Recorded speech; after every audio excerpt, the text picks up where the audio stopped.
ഒരു ടൺ പാറയിൽ നിന്ന് എത്ര സ്വർണം കിട്ടുമെന്ന് നിങ്ങൾ കരുതുന്നു? 1 കിലോ, 1/2 കിലോ അല്ലെങ്കിൽ 100 ഗ്രാം? ഉത്തരം കേട്ടാൽ നിങ്ങൾ ഞെട്ടും. ഇന്നത്തെ സാഹചര്യത്തിൽ 1 ടൺ പാറയിൽ നിന്ന് ശരാശരി ലഭിക്കുന്നത് വെറും 1 ഗ്രാം സ്വർണം മാത്രമാണ്.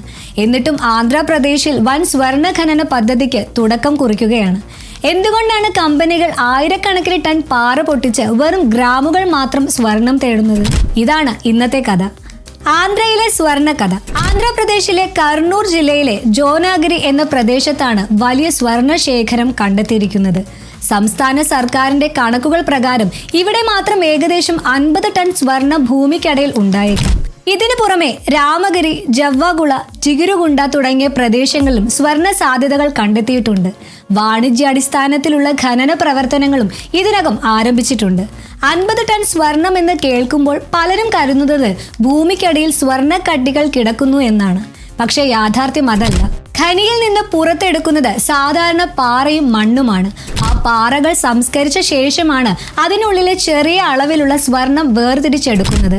അതുകൊണ്ടാണ് ഖനന മേഖലയിലെ ഒരു കണക്ക് എല്ലാവരെയും അത്ഭുതപ്പെടുത്തുന്നത്. 1 ടൺ പാറയിൽ നിന്ന് ഇന്ന് ശരാശരി ലഭിക്കുന്നത് വെറും 1 ഗ്രാം സ്വർണം മാത്രമാണ്. 1 കിലോ സ്വർണം എന്നത് 1000 ഗ്രാം ആണ്.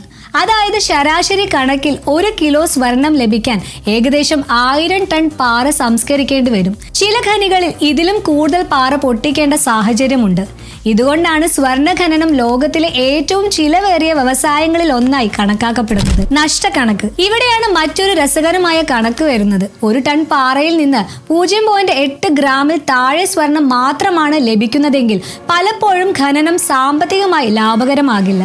കാരണം ഖനനം, യന്ത്രങ്ങൾ, ഇന്ധനം, തൊഴിലാളികൾ, സംസ്കരണം എന്നിവയ്ക്കുള്ള ചിലവ് സ്വർണത്തിന്റെ മൂല്യത്തെക്കാൾ കൂടുതലാകും. അതുകൊണ്ട് സ്വർണ്ണ ശേഖരത്തിന്റെ വലിപ്പം മാത്രമല്ല, 1 ടൺ പാറയിൽ നിന്ന് എത്ര സ്വർണം ലഭിക്കുന്നു എന്നതും വളരെ പ്രധാനമാണ്. ഇന്ത്യക്ക് ഇതിന്റെ പ്രാധാന്യം. ഇന്ത്യ ലോകത്തിലെ ഏറ്റവും വലിയ സ്വർണ്ണ ഉപഭോക്താക്കളിൽ ഒന്നാണ്. എന്നാൽ നാം ഉപയോഗിക്കുന്ന സ്വർണത്തിന്റെ ഭൂരിഭാഗവും ഇറക്കുമതി ചെയ്യുന്നതാണ്. ജോനാഗിരി പോലുള്ള പദ്ധതികൾ വിജയിച്ചാൽ ആഭ്യന്തര ഉൽപാദനം വർദ്ധിക്കുകയും ഇറക്കുമതി ആശ്രിതത്വം കുറയുകയും ചെയ്യും.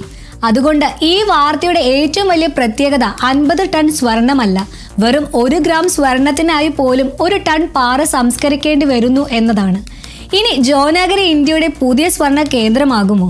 അത് തീരുമാനിക്കുന്നത് ഭൂമിക്കടിയിലെ സ്വർണത്തിന്റെ അളവല്ല, ആ സ്വർണം ലാഭകരമായി പുറത്തെടുക്കാൻ കഴിയുമോ എന്നതാണ്. നിങ്ങളുടെ അഭിപ്രായം കമന്റിൽ രേഖപ്പെടുത്തുക. മണി ന്യൂസ് മലയാളം സബ്സ്ക്രൈബ് ചെയ്യാൻ മറക്കല്ലേ. നന്ദി.